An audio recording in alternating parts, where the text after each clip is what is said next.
Dia bisa live streaming secara horizontal ataupun vertikal dalam satu alat. Selamat datang di video review Cinetrack CineLive V1. Sebuah video switcher terbaru dari Cinetrack yang punya fitur paling lengkap dibandingkan sama switcher yang pernah aku review sebelumnya. Kita bisa live streaming hanya dengan satu alat ini aja. Nggak butuh laptop, PC, OBS, vMix, dan semacamnya. Ringkes banget sih ini. Kita bisa kontrol switchernya pakai HP.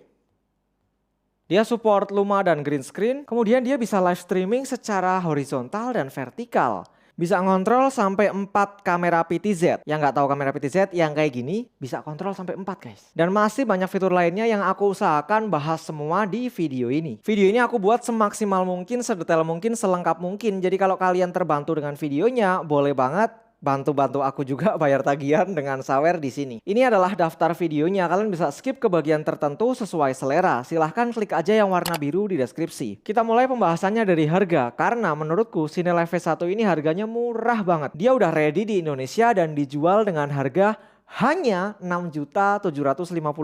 Ya kalian nggak salah dengar, aku bilang 6 juta dan aku bilang hanya. Yang menganggap ini mahal, fix kalian bukan target marketnya. Karena nih teman-temanku yang ada di kolom komentar, Mas Fadil Jogja, Mas Fendi Pasuruan, Omah Syuting, Si Oren, Batam Kamera, Wahyu Videografi, pasti akan menganggap switcher ini emang murah banget. Gimana? Setuju nggak? Coba ya absen di kolom komentar. Oh ya, kalian juga bisa support aku dengan cara ketika kalian beli alat-alat yang aku rekomendasikan, bilang ke tokonya bahwa kalian tahu alat itu tuh dari Laikul. Jadi nanti siapa tahu tokonya mau sponsorin Laikul, jadi bisa lebih banyak bikinin video-video review untuk kalian. Karena ya tahu sendiri lah ya, kalau alat-alat kayak gini beli sendiri ya pasti tekor juga. Langsung kita masuk ke kelebihan utama dari Cinetrack CineLive V1. Beda banget ya sama switcher pertamaku ATEM Mini Pro yang dia bisanya cuman horizontal aja. Kemudian kemarin nih InStream yang bisa vertikal, tapi ya udah bisanya cuman vertikal aja.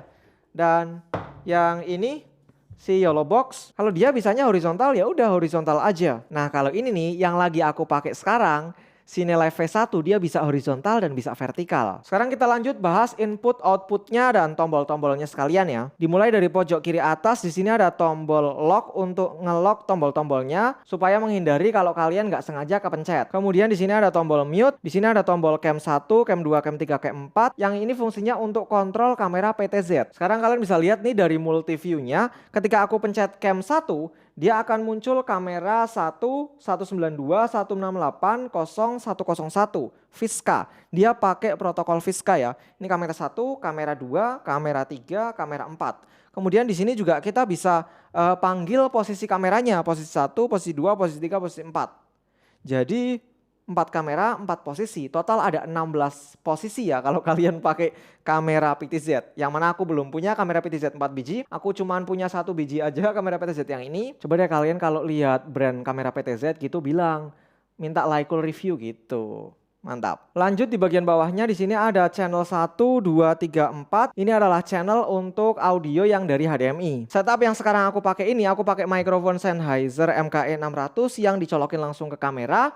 Dari kamera itu keluar lewat HDMI dan HDMI satunya itu aku ambil audionya seperti ini. Kemudian lanjut di sini ada audio follow video, terus ada gain control, ada PTZ control, ada tombol untuk switching kamera. Di sini ada pattern yang kalau kita pencet dia akan memunculkan gambar yang udah kita set. Kita bisa set gambar ini apa aja ya. Kemudian ada tombol still yang kalau ini aku gerak-gerak terus dan kalau aku pencet stillnya jadi anteng ya. Kemudian ada cut dan ada auto. Autonya ada macam-macam juga nih, ada mix, deep, dan wipe yang ada di tombol. Ini mix seperti ini, kemudian deep seperti ini, terus ada wipe seperti ini. Tapi kalau itu kurang, di bagian menunya tuh masih banyak nih. Ini kalian bisa lihat di menunya sini ada transisinya banyak banget. Nih misal ya, ser gitu, ser. Oke lah ya. Terus di sini ada chroma, luma, dan logo. Nih aku pencet logo dia akan muncul tanpa butuh komputer sama sekali. Kemudian di sini ada MV nih. MV ini untuk ngubah tampilan multi view. Jadi yang lebih keren nanti deh kita bahas nanti aja. Kita selesaiin dulu ya. Di sini ada scene, red, AB, record, stream. Jadi kita hanya butuh komputer sekali pas setting stream key-nya. Kalau udah di set, ketika mau live streaming lagi, kita tinggal pencet aja tombol streaming ini. Kemudian di sini ada FT, terus ada menu. Di bagian samping kanannya di sini ada port microphone input 1 2, kemudian ada headphone monitoring, terus ada tele light USB Type C, kemudian ada USB Type E untuk rekaman ke flash disk langsung. Kemudian di bagian belakang sini ada HDMI input 1 2 3 4, ada program output yang menampilkan bagian sininya aja nih. Ini nih yang tulisan PGM ini. Kemudian guys, dia ada HDMI aux. Itu yang nggak ada di versi sebelumnya ya, Cinetrack C1. Jadi dengan port aux itu, nanti kita selesaiin dulu ya, ini ya, tinggal dikit lagi. Di sampingnya ada port USB Type-C untuk kalau kalian mau pakai di laptop ya, pakai OBS, pakai vMix gitu-gitu, bisa masukin laptop via USB Type-C itu. Kemudian ada Ethernet port untuk live streaming langsung di sini internetnya. Kemudian DC input 12 volt. Terus di bagian samping kiri di sini ada tombol power, terus ada lubang untuk mengeluarkan udara panas. Nah, ini tadi aku mau mention yang aku suka banget dari V1, di luar dari dia bisa vertikal dan horizontal, switcher ini tuh menurutku lebih pas buat aku ya. Mungkin belum tentu lebih pas buat kalian. Sedikit perbandingan aja nih, harusnya bisa dibikin video khusus, tapi sedikit perbandingan. C1 itu ada layarnya, tapi dia nggak ada auxiliary output atau multi-view output. Sedangkan V1 itu dia nggak ada layarnya, tapi ada auxiliary output atau multi-view output. Jadi karena aku udah punya banyak monitor, aku lebih suka pakai yang ada auxiliary outputnya seperti ini. Di bagian switchernya sih nggak usah ada layarnya, nggak apa-apa. Dan akhirnya aku bisa nampilin settingnya tanpa harus direkam kamera. Ini aku rekam pakai HDMI recorder lagi ya. Jadi aku bisa dapetin full tampilan ini direkam secara direct lewat HDMI. Dan kita juga bisa ubah-ubah multi-view-nya nih. Ketika aku pencet lagi, ini di sini dia muncul in 4, in 3, in 2, in 1, preview, program. Kita bisa pilih outputnya. Keren nggak tuh? Dan ini tuh nggak mempengaruhi switching ya. Kameranya tuh tetap pada program yang ini nih. Tapi ketika aku pencet seperti ini, dia rekamannya tuh nggak berubah. Tetap di berapa tadi? Kamera 1. Ini dia recordingnya dan streamingnya tetap. Sambil kita bisa monitoring kamera 1, kamera 2, kamera 3, kamera 4. Lebih detail lagi. Keren sih. Untuk menu-menunya ini sama aja kayak yang Cinetrack C1. Di sini ada efek, ada untuk ngontrol chroma key, luma, segala macam ya. Terus ada audio, kemudian di sini ada image untuk import image. Kemudian di sini ada pengaturan untuk streaming dan recordingnya seperti ini. Ini aku tunjukin ke kalian. Kemudian di sini ada level meter. Terus ada HDMI output settingnya. Kita bisa ubah nih, MV rotate nih. Tapi aku harus matiin dulu recordingnya bentar ya. Nah, beginilah hasilnya ketika udah di rotate ya. Ini kameranya masih horizontal semua, harus kita balik seperti ini ya. Nanti pada keracunan lagi nih, Bang, itu alat apa? Link pembelian di description box ya. Nanti kalau udah di vertikalin semua ya hasilnya akan seperti kamera 4 ini. Ini aku rubah lagi tampilannya jadi horizontal karena buat YouTube ya. Kita geser dulu, di sini ada kamera PTZ control ada di sini. Kemudian di sini ada setting untuk sistem language, kipas dan reset. Terus ada pengaturan waktu, pengaturan jaringan. Nah, di sini kalau kalian mau kontrol si switchernya lewat laptop bisa, lewat HP juga bisa, guys. Jadi kalian tinggal buka aja IP-nya nih yang 192.168. Nah, di situ kalian masukin aja. Kalau kalian mau pakai HP ngontrolnya tinggal scan aja di bagian remote situ. Nah, di sini udah muncul untuk IP address-nya ya, tinggal diklik aja. Ini dia udah muncul nih untuk kontrolnya. Aku bisa aktifkan logo, matikan logo, aktifkan logo, matikan logo dari HP aja. Wireless. Kita juga bisa gonta-ganti tampilannya nih ya. 1, 2, 3, 4, 1, 2, 3, 4. Ini pakai HP aja guys. Kemudian di sini ada QR untuk firmware update dan ada untuk help. Terus gimana Bang caranya alat ini bisa live streaming langsung ke YouTube? Kita tinggal masuk ke halaman yang tadi, buka pakai HP bisa, buka pakai laptop juga bisa. Aku tunjukin aja yang pakai laptop ya, biar di videonya enak. Tapi tampilannya sama aja kok. Ini kita tinggal masukin aja IP-nya. Itu ya, tampilannya sama aja kok kayak yang di HP tadi.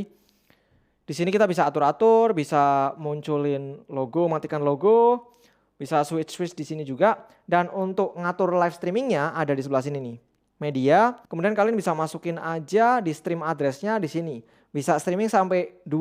Aku belum nyobain sih.